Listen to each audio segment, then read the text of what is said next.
Hello, masters and princesses. Welcome to another edition of Made News Network. I am Peter Lim. I'm SJ Nix. Hope you're all doing well out there. So SJ, what day is it over there in America? It's November 10th. What day is it in Japan? November 10th. Here it's November 11th. Actually, a very special day, 11/11. What's special about November 11th in Japan? Well, in Japan, the four ones represent the four strings of a bass.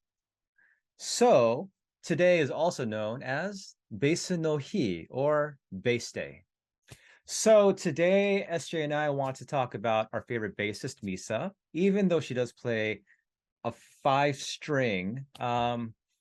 It still kind of falls in line of the bass. So we want to just talk about some of the songs that we think really just display Misa's prowess. Maybe share a couple of stories, but really just pay tribute to the fact that Misa kicks ass pretty much. So yeah. So can I actually ask you, SJ, what song or song stood out to you in the beginning? Like when you heard and thought, wait a second, this bassist is not your typical bassist. Man, when I first heard the Thrill video, I remember watching the Thrill video for the first time Hmm. and being kind of, you know what, I'm seeing Miko not playing the guitar. I'm like, is this real? Is this fake? I'm not sure. Hmm. But when Mitsa gets her little shining moment there, I'm like, whoa, her and Konami both. But yeah, the Thrill got Hmm. me.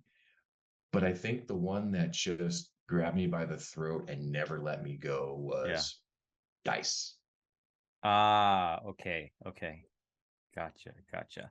Because for me, I How about you? remember, well, like I remember the first day I was sitting down at Starbucks and I'm watching YouTube and I'm going through these songs.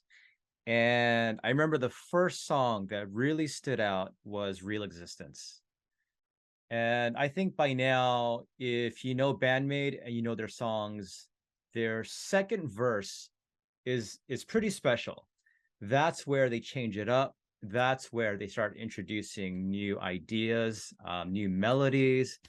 And for me, Real Existence, right before Psyche comes back in with the vocals, that little thing that Misa does up top, do do do do do do do do do do. And I thought, I really like that a lot. And I found myself just wanting to listen to that over and over again. But it was that followed by YOLO and YOLO's second verse Mm. and her changing it up again. And that little chromatic downward just really made me think, I think I'm in love. I think that's what did it. Yeah, yeah, the way she uses the entire neck and for the entire song, it's Hmm. not little bits and pieces here. She's all over that neck through every song. It's almost inhuman the way she uses that every piece of the neck. Yeah, like so I wonder if it's a conscious effort she has, like if she decides I want to use the whole thing, or if that's just where her creative brain goes. Like, does she just feel the song and does she feel like she has to go to the low bottoms to the high ends? Like, I'm not quite sure. But at least for me, I think what I find myself enamored by with her, not only that she uses a pick, um, because when I used to play a little bit of bass too, I used a pick and people would kind of make fun of me and say real bassists only use their fingers. But I've always had a penchant for people who did use picks. There's a certain tone that you get. There's a certain edge that you have. And um, the fact that she would use a pick, but that she was very melodic in her choices.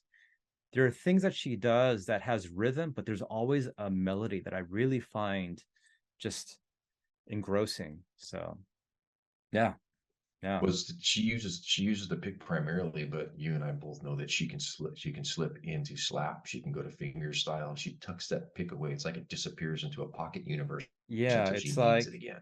what can you do it? I can't. I don't even remember what So she did. Ah, she and plays it. and she tucks it. Obviously, no, I can't do it. This is why. It's like she's holding it and then it disappears. I don't know how honestly, I have no clue how she does it, but it just Yeah. tucks away in her hand Yeah. and it comes right back when she There's a wants it. video out there somewhere. There's a video out there somewhere. So, aside from Thrill, I mean, are there any like sort of top songs, top Misa songs for you, like in their catalog? Like I said, Dice before, and I Yeah. just think even though there's nothing real flashy about or I'm sorry, Rene, I always say that wrong. Yeah. There's just this nasty, filthy gutter sound. It's just Mm, so mm, it hits me right at my core. It gets that mm. my thrash and death metal roots. It just Uh, sings to me. yeah, yeah. No, It, that absolutely. That is definitely one of my songs of hers. Um, it slithers. It slithers and it whines and it creeps. Ugh, I have chills. what about you? There's got to be one out there that just we haven't talked about that just gets you in the right spot. Well, I mentioned that I really am taken by Misa's use of melody and the way she just has these like licks and riffs. And I know it's not one of your favorite songs, but Blooming actually, right when Konami's solo ends and then it breaks down to the vocals and they're singing Far Away. And then Misa slowly comes back in with that bass. And it just, I don't know what it is, but I swear almost every time I hear it, and I was listening again today, I want to tear up. I don't know what it is. There's just something about the melody along with the vocals and just that moment.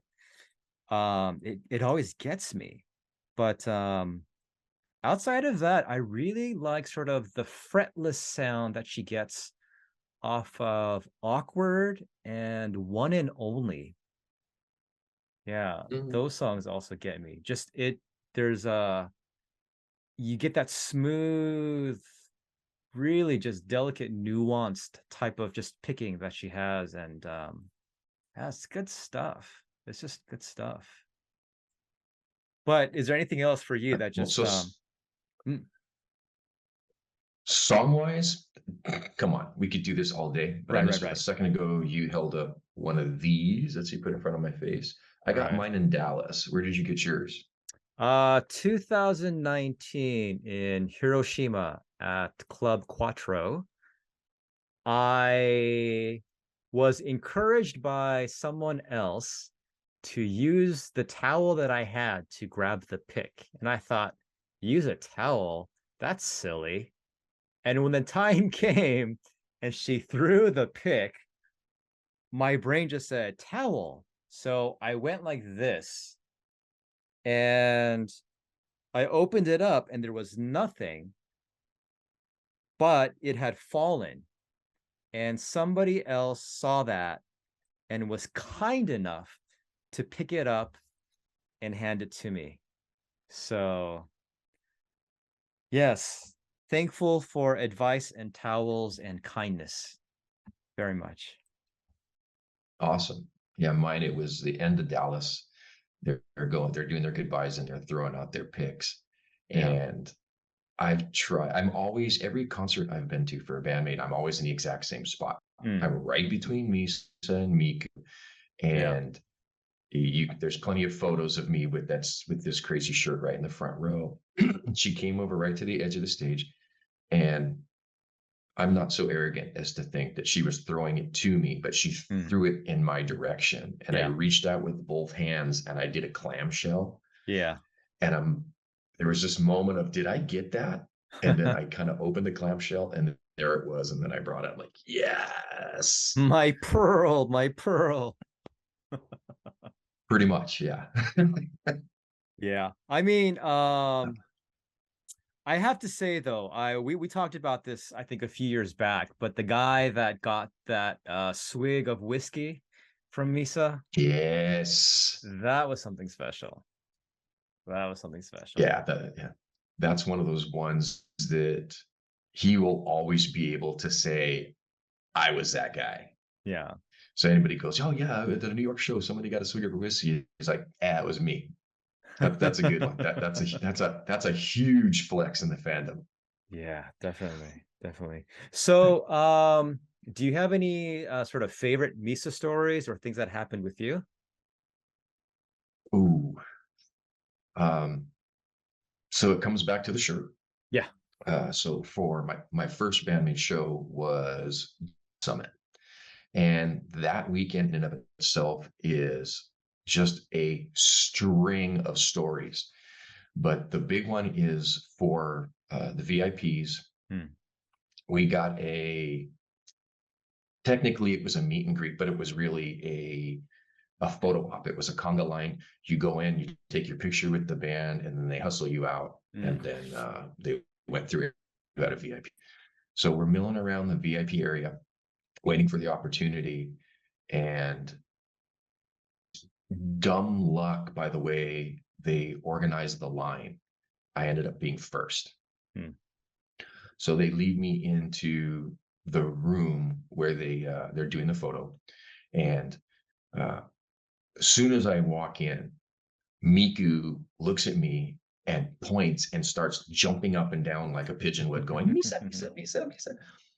And they all laughed, and Misa was embarrassed. And Akane walks over and she grabs me and she makes me stand next to Misa for this photograph. Hmm. And uh, that was, and you'll see the photo. We'll punch it in here at the end. But you see the look on my face, and I have no idea what to do. I'm standing there like an idiot, going, hmm. But it was absolutely amazing to get to meet them in that moment. The other part of that is when Akane grabbed me to move me, it was one of those step and repeat signs that was behind them.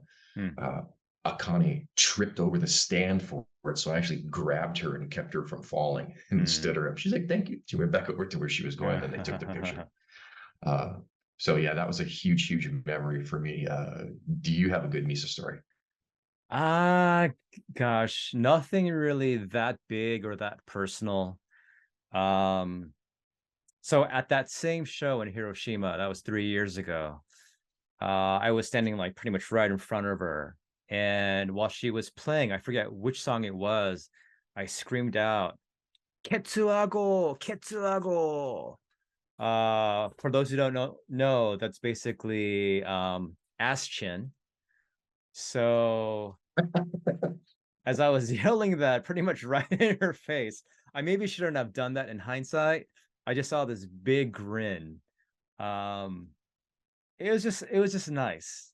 And later on, after the show was over, after getting Misa's pick, I actually got to meet Misa's mother. Um, Hmm? yeah, and I found out that there was a lady there that was Misa's mother. I shook hands with her and I said, uh, uh, uh, your daughter's amazing. She's great. And I was just bowing like an idiot. So, Right. um, yeah, it was a very Misa-centric day and a very Misa-centric show. And yeah, I mean, she's just yeah, I think there's just something about watching her do her thing, get into the zone, just the way she grooves. And yeah, I feel like any show, and every show that I've been to, is right in front of her. And it's just special watching her do her thing.